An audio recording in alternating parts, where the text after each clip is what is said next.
pinagtagpo pero hindi dinadana. Yan ang marahil ang isa sa pinakamasakit na mararanasan mo kapag nagmahal ka.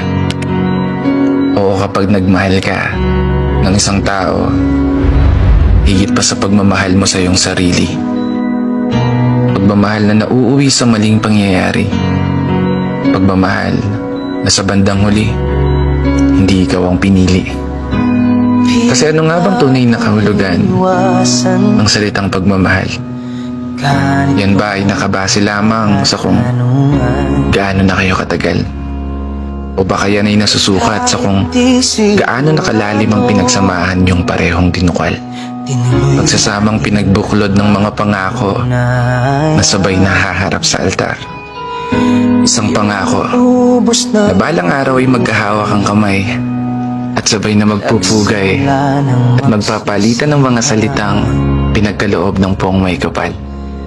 Mga salitang mag-uugnay sa pagsasama, sa hirap man o ginhawa, sa pinakamaguluman o sa pinakamagandang mangyayari sa kwento ng bawat isa.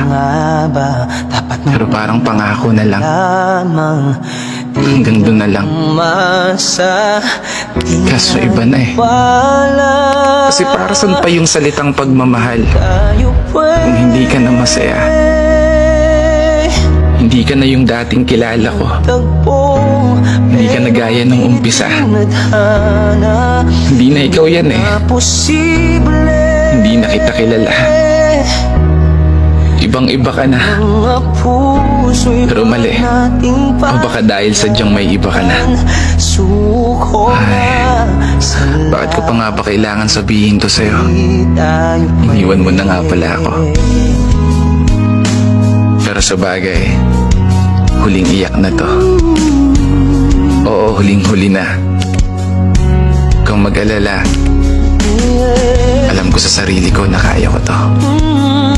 Makakaya ko yan. Bakit nga ba kailangan pa kitang iyakan ng gusto? May mukha ka lang namang oranggutan.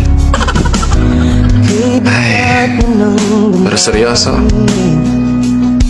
bago ko tapusin tong mensahe na to, may gusto lang akong iwan. Sana palagi mong pakatatandaan. Ingatan mo yung bago mo baka maumpog yan. Hindi, biro lang. Eto, seryoso na talaga. Lagi mo sanang tatandaan na sa oras na gawin niya rin sa'yo yung ginawa mo sa akin at iwan ka niya, umasa kang wala ka nang babalikan. Dito na nagtatapos.